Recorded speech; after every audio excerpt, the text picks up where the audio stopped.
Hello बच्चों, और कैसे हैं आप सब बढ़िया मस्त।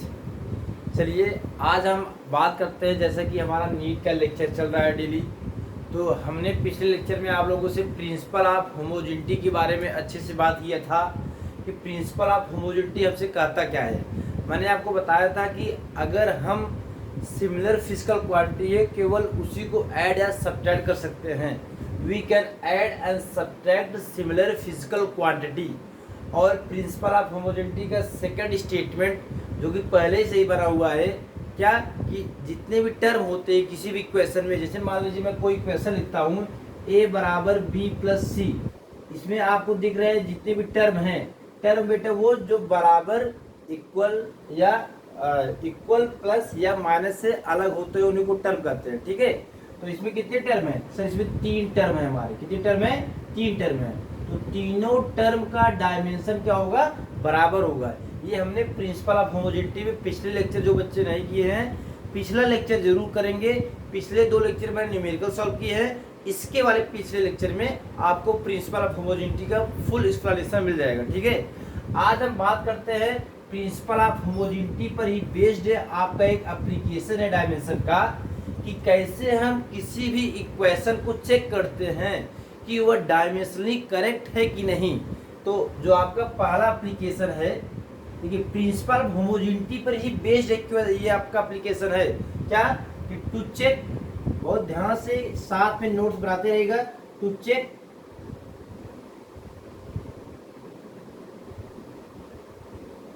एन इक्वेशन, या ऐसे लिख सकते हैं to check correctness of N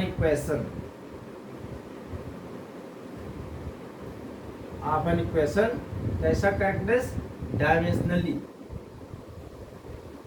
हमको चेक करना है कि कोई भी इक्वेशन डायमेंशनली करेक्ट है या नहीं है। ठीक है, इसको बेटा करने के लिए हमने जो पिछले लेक्चर में थ्योरी वाले पार्ट में प्रिंसिपल ऑफ होमोजेनिटी पढ़ा था उसका हम यहाँ यूज करेंगे। ठीक, जैसे हमको मान लीजिए कोई एक छोटा सा क्वेश्चन के माध्यम से बताता हूँ आपको। जैसे हमको दिया गया है v is equal to u plus at, ये फर्स्ट इक्वेशन ऑफ मोशन है, आप पढ़ेंगे क्लास 9th में, और काइनेमेटिक्स से भी इसको हम लोग पढ़ेंगे। ठीक है, तो हमको चेक करना है कि बताइए ये इक्वेशन डायमेंशनली करेक्ट है कि नहीं करेक्ट है। तो इसको हम कैसे करते हैं आप इसको सीखिए। देखिए इसमें आपको जितने टर्म हैं सर, कितने टर्म है सर? 1 term, 2 term, 3 term. अब आपको जितने टर्म है सबका डायमेंशन अलग अलग निकालिए। सबसे पहले निकालिए sir dimension of v। Sir dimension of v क्या होता है? LT-1। Okay sir, dimension of u, sir v भी वेलोसिटी है और u भी वेलोसिटी है। अब इनिशियल वेलोसिटी फाइनल वेलोसिटी से मतलब नहीं है हमको बस इससे इतना मतलब है कि वेलोसिटी है, तो इसका भी डायमेंशनल फार्मूला LT-1 हो जाएगा। ठीक, और सर तीसरा टर्म क्या है? 80 है। तो डायमेंशन ऑफ 80 जब आप निकालेंगे तो आपको पता होगा एक्सेलरेशन का डायमेंशन फार्मूला क्या होता है? LT-2 होता है। और इसके साथ टाइम भी है तो यहाँ टाइम लिख देंगे। अब इसको एक साथ लिखेंगे बच्चा तो क्या हो जाएगा? LT-1। तो आप देख रहे हैं इस इक्वेशन में जितने टर्म हैं सबका डायमेंशन क्या आ रहा है? बराबर आ रहा है। अगर सबका डायमेंशन बराबर आ रहा है तो हम कह सकते हैं कि this equation is dimensionally correct. ये सब क्वेश्चन जो आपके होम एग्जाम होते हैं उससे पूछे जाते हैं, तो इसलिए हमने बता दिए जो हमारे 10th के बच्चे 11th में आए हैं उनके होम एग्जाम में कोई क्वेश्चन आता है तो वो जरूर करें। ठीक है, तो ऐसे ही कोई भी क्वेश्चन को आपको चेक करना है डायमेंशनली करेक्ट है इनकरेक्ट है, तो बेटा उसमें जितने टर्म हैं सबका अलग अलग डायमेंशन निकाल लो। अगर डायमेंशन सबका अलग अलग बराबर आता है तो हम कह सकते हैं कि वह इक्वेशन डायमेंशनली करेक्ट है। ठीक, तो ऐसे ही कुछ क्वेश्चन आप खुद करिएगा, जैसे s बराबर ut plus half AT square, आप इसको चेक कीजिएगा। ठीक है, इसी प्रकार चेक कीजिएगा पोटेंशियल एनर्जी बराबर mgh। ठीक है, इसी प्रकार चेक कीजिएगा।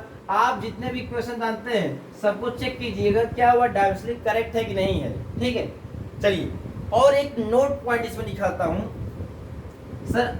अगर कोई, बहुत ध्यान समझिएगा, ये नोट पॉइंट बहुत ध्यान से इसको नोट कर लीजिए। यहाँ तक हम इसके बाद आपको नोट पॉइंट दिखा रहे हैं, ध्यान दीजिएगा बच्चे, एक एक चीज नोट करते रहिएगा, ठीक। और पिछले लेक्चर जो बच्चे न्यूमेरिकल्स नहीं देखे एक बार देख के सॉल्व कर लें। मैं न्यूमेरिकल्स का अभी और सेशन लूंगा, अलग से वीडियो रिकॉर्ड करूंगा, ठीक है। मैं सोच रहा हूँ कि थोड़ा सा थ्योरी पार्ट हो जाए तो न्यूमेरिकल सॉल्व करने हम लोग को मजा आए। तो एक नोट पॉइंट यहाँ नोट कीजिएगा कि अगर कोई क्वेश्चन, पहले सुनिएगा हम क्या रहे हैं, कि अगर कोई क्वेश्चन फिजिकली करेक्ट है तो इसका मतलब यह कंफर्म है कि वह डायमेंशनली करेक्ट होगा। फिजिकली करेक्ट मतलब जैसे आपने पढ़ा है v बराबर u प्लस ए टी, तो आपने फिजिक्स में पढ़ा है ना, इसका डेरिवेशन किया है कि v बराबर u प्लस ए टी होता है, तो ये हमेशा डायमेंशनली करेक्ट होगा। लेकिन अगर कोई इक्वेशन डायमेंशनली करेक्ट है तो जरूरी नहीं है कि वह फिजिकली करेक्ट हो भी सकता है, नहीं भी हो सकता है। इसी को थोड़ा सा हम इंग्लिश लैंग्वेज में लिख देते हैं, ठीक है। क्या कि every physically correct equation, physically correct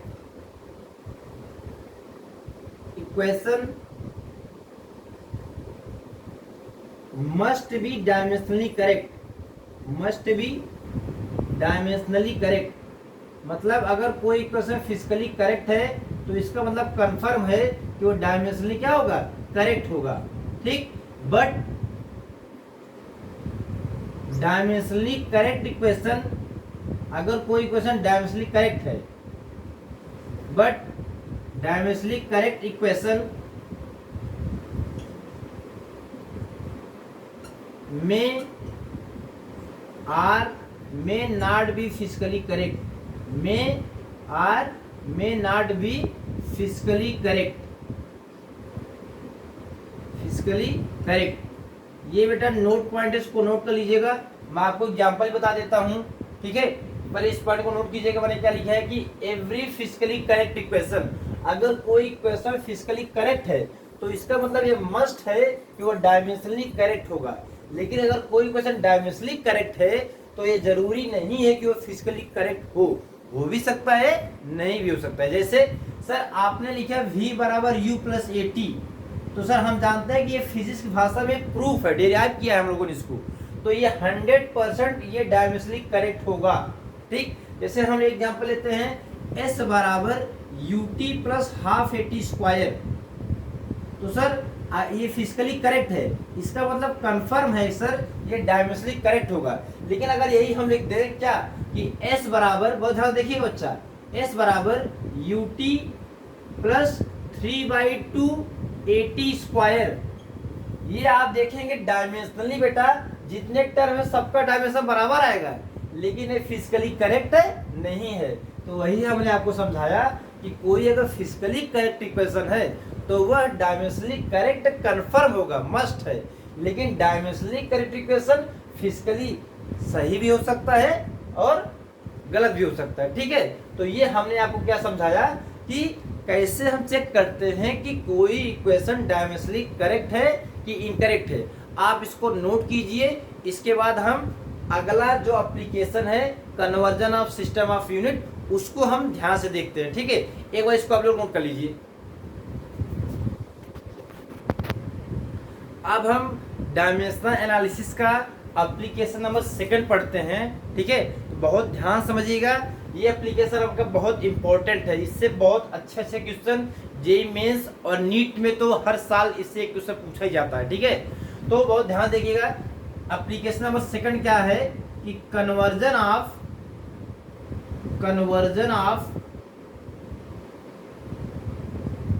system of unit, conversion of system of unit, कैसे हम सिस्टम ऑफ यूनिट को एक सिस्टम से दूसरे सिस्टम में कैसे हम यूनिट को कन्वर्ट करते हैं, इसको हम सीखेंगे बाय यूजिंग डायमेंशनल एनालिसिस, ठीक। तो आपको पता होगा कि जो हम जनरली 2 सिस्टम यूज करते हैं, वैसे तो 3 सिस्टम है, एमकेएस सिस्टम, जिसको आप एसआई सिस्टम भी कहते हैं, CGS system and FPS system, ठीक है। जनरली यहाँ पर हम लोग एमकेएस सिस्टम और सीजीएस सिस्टम देखेंगे, ठीक है, क्योंकि इसी का ज़्यादा यूज आता है। तो हम लिख देते हैं क्या, MKS सिस्टम। ठीक, MKS सिस्टम का क्या मतलब है, बहुत ध्यान देखिएगा। MKS सिस्टम में जब हम यूज करेंगे तो लेंथ को हमेशा हम लोग किस में लेंगे, M का मतलब होता है बच्चा किसमें, मीटर में। जब भी हम MKS सिस्टम यूज कर रहे हैं तो लेंथ को हम मीटर में मेजर करेंगे। ठीक, मास को जैसे नाम से दिख रहा है M मीटर, मास को हम केजी के मतलब केजी में, किलोग्राम में हम लोग मेजर करेंगे। और टाइम को हम लोग मेजर करते हैं किसमें, सेकंड में मेजर करते हैं। ठीक है, तो MKS सिस्टम में हम लोग लेंथ को मीटर में, मास को केजी में और टाइम को सेकंड में। इसी को बेटा हम लोग SI system, international system of unit भी कहते हैं, ध्यान दीजिएगा। ओके, चलिए दूसरा सिस्टम हमसे क्या कहता है, दूसरा सिस्टम है CGS सिस्टम। क्या है, CGS सिस्टम। हम लोग पढ़ते होंगे CGS यूनिट, तो CGS सिस्टम ऑफ यूनिट है ये। इसमें हम लोग क्या करते हैं, इसमें हम लेंथ को C का मतलब होता है सेंटीमीटर, लेंथ को किस में मेजर करते हैं, सेंटीमीटर में मेजर करते हैं, किसमें, सेंटीमीटर में। और मास को हम मेजर करते हैं ग्राम में। एक एक पॉइंट नोट करते रहेगा, बिल्कुल बेसिक से आपको बता रहा हूँ, अगर आपको कुछ भी नहीं आता तब भी ये वीडियो आपके लिए बहुत इंपॉर्टेंट है। ठीक, अभी आपको अच्छे से क्वेश्चन मिलेंगे तो अब आपको लगेगा कि हाँ सर हम क्वेश्चन कर पा रहे हैं। तो मास किसमें, ग्राम में। और सर टाइम एस मतलब सेकंड में। ठीक, तो टाइम को हम लोग सेकंड मेजर करते हैं। ठीक है, तो ये जनरली दो सिस्टम ऑफ यूनिट हम लोग जो कि अपने क्वेश्चन में बार बार यूज करेंगे। ठीक, एक सिस्टम और होता है FPS, मतलब हम लोग लेंथ को फुट में, P मतलब मास को पाउंड में और टाइम को सेकंड में। ठीक है, तो ये चीज आपको जानना जरूरी था, इसलिए हमने आपको पहले ही बता दिया। ठीक, वैसे जनरल चीज है, बच्चे क्लास 5th या 6th में पढ़ते हैं। ठीक है, चलिए ध्यान से देखिए, हम लोग यहाँ पर कन्वर्जन ऑफ सिस्टम यूनिट में कुछ फार्मूले समझते हैं। ठीक है, उसके बारे में देखते हैं, बहुत ध्यान से इसको नोट कर लीजिए। इसके बाद हम आपको बताते हैं कि कैसे हम यूज करते हैं कि एक सिस्टम ऑफ यूनिट को दूसरे सिस्टम ऑफ यूनिट में यूज मतलब कि चेंज करना। ठीक है, बहुत ध्यान से देखिएगा। देखिए, कोई भी फिजिकल क्वांटिटी होती है, बच्चा बहुत ध्यान सुनिएगा, एक एक चीज बता रहा हूँ आपको। कोई भी फिजिकल क्वांटिटी होती है, चाहे आप जो ले लीजिए, जो आपके दिमाग में आता है, कोई फिजिकल क्वांटिटी, वह दो चीजों से मिलकर बनती है। किससे किससे सर, एक तो न्यूमेरिकल वैल्यू रहेगा, उसमें क्या रहेगा, न्यूमेरिकल वैल्यू, और दूसरा क्या रहेगा, यूनिट रहेगा। सर मतलब कोई फिजिकल क्वांटिटी, जैसे हम कहते हैं मास एक आपका फिजिकल क्वांटिटी, तो आप क्या कहते हैं, सर हमारा मास 50 kg है। तो 50 क्या है, 50 आपका न्यूमेरिकल वैल्यू और kg आपने क्या बताया, यूनिट बताया। तो मतलब कोई फिजिकल क्वांटिटी के बारे में जब भी हम लोग बात करते हैं तो न्यूमेरिकल वैल्यू और यूनिट के साथ बताते हैं। तो फिजिकल क्वांटिटी को हम Q से दिखाते हैं, इसको हम लिखते हैं NU। क्या लिखते हैं, Q बराबर NU। N आपका न्यूमेरिकल वैल्यू है, U का मतलब यूनिट है। ओके, ठीक सर। देखिए, जैसे बेटा हम जब सिंपल सा अगर हम कन्वर्ट करते हैं, जैसे मान लो हम आपको कह रहे हैं कि 1 किलोमीटर में आपका हो गया 1000 मीटर। ये आपको पता होगा, 1 किलोमीटर में 1000 मीटर। तो 1 किलोमीटर मतलब सर ये MKS सिस्टम का न्यूमेरिकल वैल्यू है, तो बेटा हम इसको ले लेते हैं N1। सर ये MKS सिस्टम का क्या है, MKS भी SI सिस्टम का हायर यूनिट है, बिगर यूनिट है। ठीक है, या आप समझ सकते हैं सर दोनों MKS सिस्टम है, बस अंतर क्या है, ये बिगर यूनिट है और ये आपकी छोटी यूनिट है। तो अगर आपको MKS CGS में करना है तो आप ऐसे भी कर सकते हैं, सर 1 मीटर बराबर 100 सेंटीमीटर। ठीक, अब सर MKS सिस्टम का ये न्यूमेरिकल वैल्यू हो गया, इसको हम N1 नाम दे देते हैं। सर ये MKS सिस्टम का क्या हो गया, यूनिट हो गया, तो U1 नाम देते हैं, बराबर सर ये CGS सिस्टम का न्यूमेरिकल वैल्यू तो N2, और ये CGS सिस्टम का सेंटीमीटर CGS सिस्टम है ना, तो क्या दिया U2। तो हमने एक फार्मूला सीखा, रिलेशन सीखा, क्या N1 U1 बराबर N2 U2। ठीक है, ये बहुत इंपॉर्टेंट है, बार बार इसका यूज करेंगे, N1 U1 बराबर N2 U2। ठीक, अच्छा यहाँ से एक चीज समझ में आ रहा है आपको, सर जो आपका फिजिकल क्वांटिटी Q बराबर होता है NU, ये हमेशा कांस्टेंट होता है। क्या होता है, हमेशा ये कांस्टेंट होगा। मतलब सर हम इसको लिख सकते हैं NU बराबर कांस्टेंट, मान लीजिए K लिख दिया, तो N बराबर हो जाएगा K अपान U। तो यहाँ से हम यह सीख रहे हैं कि अगर आप यूनिट को बढ़ाएंगे तो न्यूमेरिकल वैल्यू क्या होगा, कम होगा। अगर यूनिट को घटाएंगे न्यूमेरिकल वैल्यू बढ़ेगा। आपको एग्जांपल यहां समझ सकते हैं। देखिए आपने न्यूमेरिकल वैल्यू क्या किया, 1 से 100 किया, बढ़ाया। अगर न्यूमेरिकल वैल्यू बढ़ाया तो यूनिट क्या होगा, घटेगा। तो सर देखिए मीटर से क्या हो गया, सेंटीमीटर हो गया। मतलब हम न्यूमेरिकल वैल्यू और यूनिट में रिलेशन कैसा देखते हैं, इनवर्स रिलेशन। अगर एक को बढ़ाते हैं दूसरा क्या होता है, घटता है। तो अगर आपको ग्राफ बनाने को आ जाए कि न्यूमेरिकल वैल्यू और यूनिट के बीच से ग्राफ कैसा बनेगा, तो सिंपल हाइपरबोला ग्राफ बनेगा। छोटे छोटे क्वेश्चन भी एग्जाम में पूछ लेते हैं, ठीक है।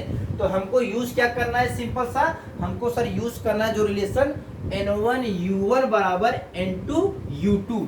क्या ये चीजें आपको समझ में आया, ठीक। इसको नोट कीजिए। तो आपको मैं क्वेश्चन के माध्यम से समझाता हूं कैसे एक सिस्टम ऑफ यूनिट को दूसरे सिस्टम ऑफ यूनिट में चेंज करते हैं। कोई समस्या कोई परेशानी आती है तो आप कमेंट में वीडियो जब देख रहे हो तो आप जरूर लिखिए, ताकि नेक्स्ट लेक्चर में आपकी समस्या का समाधान करके आगे लेक्चर उसको प्रोसेस में किया जाए, ठीक है। इसलिए आप अपनी समस्या को जरूर लिखा करें कमेंट में, कोई भी समस्या हो। वाकई में अगर कोई समस्या आपको आती है तो आप जरूर कमेंट लिखिए, ठीक है।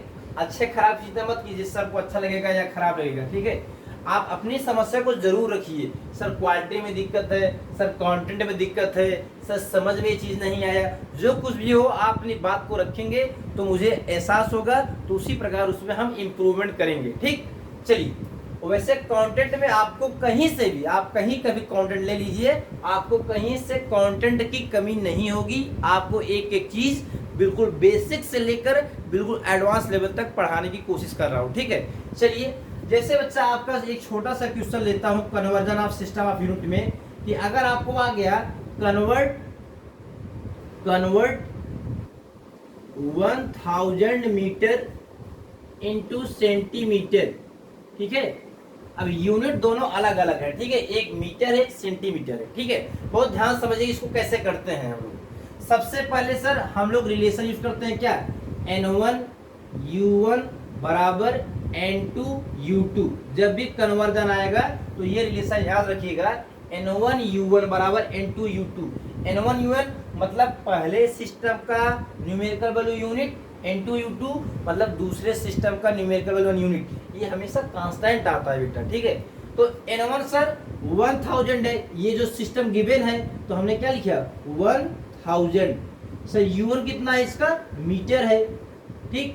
सर N2 हमको निकालना है, और N2 मतलब सेंटीमीटर की न्यूमेरिकल वैल्यू को निकालना है जो अलग अगला सिस्टम है।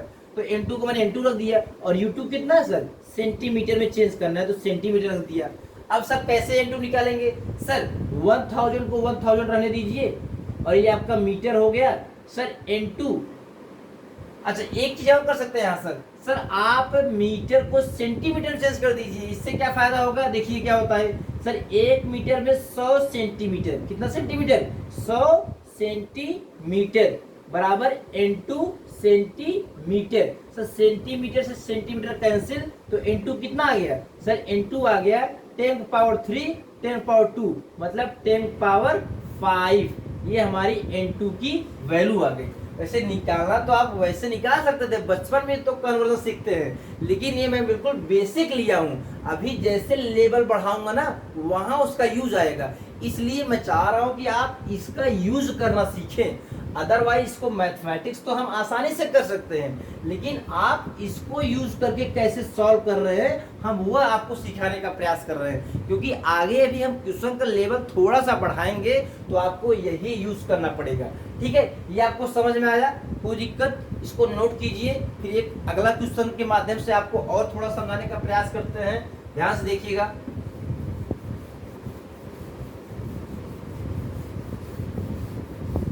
चलिए बच्चा ध्यान से देखिए, जैसे मैं आपसे कहता हूं कि कन्वर्ट 10 kg पर metre cube into CGS system.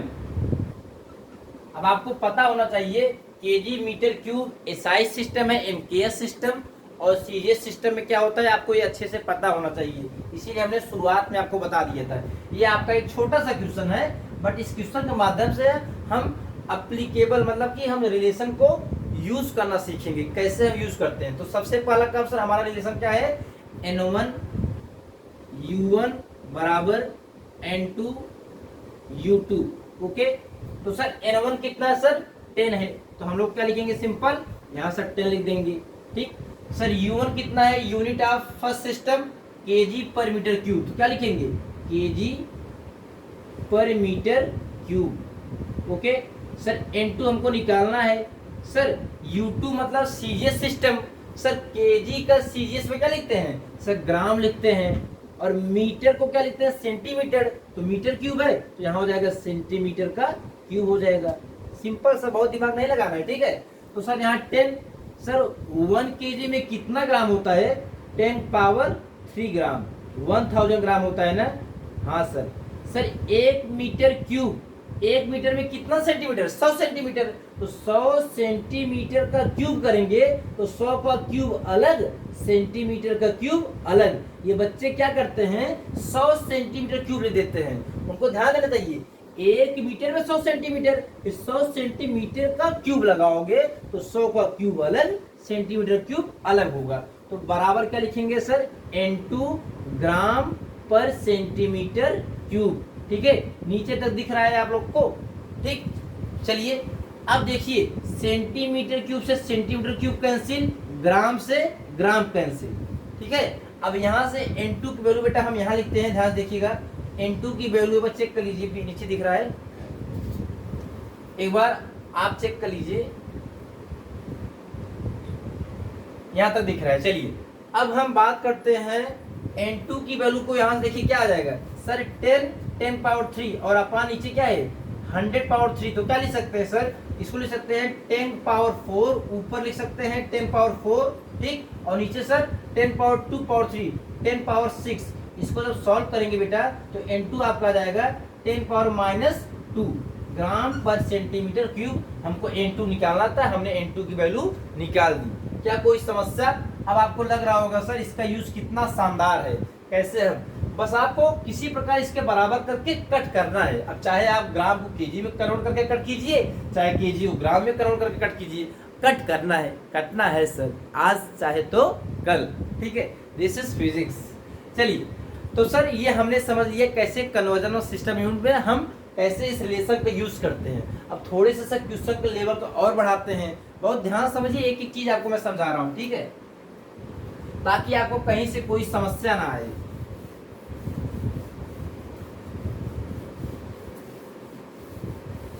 अब जैसे, अब थोड़ा सा एक लेवल और बढ़ाता हूं, जैसे आपसे पूछ लिया बच्चा कि convert 1 newton into dyne. Sir dyne जी, डाइन क्या होता है आपने पढ़ा होगा। अच्छा, अब इस केस में आपको पता होना चाहिए हम किस फिजिकल क्वांटिटी की बात कर रहे हैं।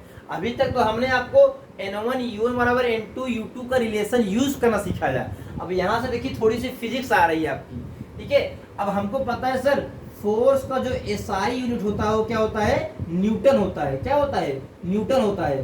कौन सा यूनिट, SI यूनिट। और सर मतलब MKS सिस्टम है। और सर सीरियस यूनिट क्या होता है फोर्स का, सर सीरियस यूनिट होता है फोर्स का डाइन होता है। क्या होता है, डाइन। अब आपको पता होना चाहिए फोर्स का क्या फार्मूला होता है, उसका यूनिट क्या होता है, ठीक है। MKS में सर फोर्स बराबर हमारा होता है मास इनटू एक्सेलरेशन। तो न्यूटन तो सर साइंटिस्ट का नाम पर है, अगर आप इसके हिसाब से देखेंगे तो मास केजी और एक्सेलरेशन मीटर पर सेकंड स्क्वायर। तो हम यहाँ क्या लिखेंगे, सबसे पहला अपना रिलेशन क्या, N1 U1 बराबर N2 U2। N1 U1 बराबर N2 U2। सर N1 कितना है, 1 है, तो हमने 1 लिख दिया। U1 कितना है, न्यूटन। अब एक न्यूटन को बेटा क्या लिखते हो आप लोग, एक न्यूटन को लिखते हो 1 केजी मीटर पर सेकंड स्क्वायर ना। तो बेटा 1 तो हमने लिख दिया, अब क्या लिखेंगे, केजी मीटर पर सेकंड स्क्वायर। N2 निकालना है। और सर U2 मतलब डाइन, डाइन आपका सीजीएस सिस्टम है। अगर न्यूटन में केजी मीटर पर सेकंड स्क्वायर लिख रहे हो तो डाइन सीजीएस कहने का मतलब ग्राम सेंटीमीटर पर सेकंड स्क्वायर। ये चीज समझते रह रहे हैं, इसलिए हमने इसको बगल में लिख दिया है। तो सर क्या लिखेंगे U2 का स्थान पर? सर फोर्स का सीजीएस सिस्टम में क्या होता है? डाइन। डाइन तो बेटा वैसा नाम है, एक नाम, लेकिन अगर उसको कन्वर्ट करोगे एमकेएस में क्या हो जाएगा सर? ग्राम सेंटीमीटर पर सेकंड स्क्वायर। ठीक, इसीलिए मैंने आपको बताया था एमकेएस और सीजीएस सिस्टम शुरुआत में। तो क्या हो जाएगा सर? 1 सर 1 केजी को ग्राम में चेंज करें कितना आएगा? 10³ ग्राम। 1 केजी को बेटा चेंज करोगे तो कितना आएगा? 10³ ग्राम आएगा ना। और 1 मीटर को चेंज करोगे तो 10² सेंटीमीटर, और सेकंड स्क्वायर को ऐसे रहने दो। ठीक, और यहाँ क्या हो जाएगा? N2 ग्राम सेंटीमीटर अपान सेकंड का स्क्वायर। तो सर ग्राम से ग्राम कैंसिल, सेंटीमीटर से सेंटीमीटर कैंसिल, सेकंड स्क्वायर से सेकंड स्क्वायर कैंसिल। तो सर हम यहाँ देख रहे हैं N2 की वैल्यू कितनी आ गई? 10³ 10² 10⁵ डाइन। और सर डाइन तो एक साइंटिस्ट का नाम है, लेकिन उसको जब हम कन्वर्ट करते हैं सीजीएस में तो ग्राम सेंटीमीटर पर सेकंड स्क्वायर आता है। तो 10⁵ ग्राम सेंटीमीटर पर सेकंड स्क्वायर। तो आप याद रखिएगा 1 न्यूटन में 10⁵ डाइन होता है। यहाँ तक किसी बच्चे को कोई दिक्कत? देखिए हम आपको सिखा रहे हैं, यहाँ तक आप सीखिए, और हम आपको कुछ क्वेश्चन भी देते हैं, उसको आपको करना पड़ेगा। और प्लीज टेलीग्राम ग्रुप को ज्वाइन करके आप वहाँ अपने आंसर भेज सकते हैं। ठीक है, मैं वहाँ आपको जरूर रिप्लाई करूँगा कि आपने कैसे सवाल लगाया है। ठीक, हम आपको कुछ क्वेश्चन देते हैं, उस क्वेश्चन को नोट करके आप लोग घर से या टेलीग्राम पर जरूर भेजिएगा। ठीक, पहला क्वेश्चन है कन्वर्ट 1 जूल इनटू अर्ग। ठीक बेटा, जूल आपका एसआई सिस्टम, अर्ग आपका सीजीएस सिस्टम। अब पता होना चाहिए जूल किस फिजिकल क्वांटिटी की, मतलब हम सब वर्क की बात करते हैं, वर्क का एसआई यूनिट जूल होता है ना, और सीजीएस यूनिट अर्ग होता है, तो वर्क की बात हो रही है, ध्यान दीजिएगा। ठीक, सेकंड क्वेश्चन आपसे क्या कर रहा है, बहुत ध्यान सुनिए। सेकंड क्वेश्चन कर रहा है convert 6.67 into 10⁻11 newton meter square पर KG square into CGS system. ये 2 क्वेश्चन आप खुद करेंगे, इसके बाद आपको कॉन्सेप्ट और क्लियर होगा आपका, और फिर मैं आपको आपके जेईई मेंस और नीट में आए हुए क्वेश्चन को बताऊंगा। ये सब क्वेश्चन तो स्कूल में आते हैं, ठीक है, तो इस क्वेश्चन को सॉल्व कीजिएगा और टेलीग्राम पर जरूर भेजिएगा। तो आज के लिए हम इतना ही रखते हैं, फिर आपसे नेक्स्ट लेक्चर मिलते हैं। बहुत बहुत धन्यवाद।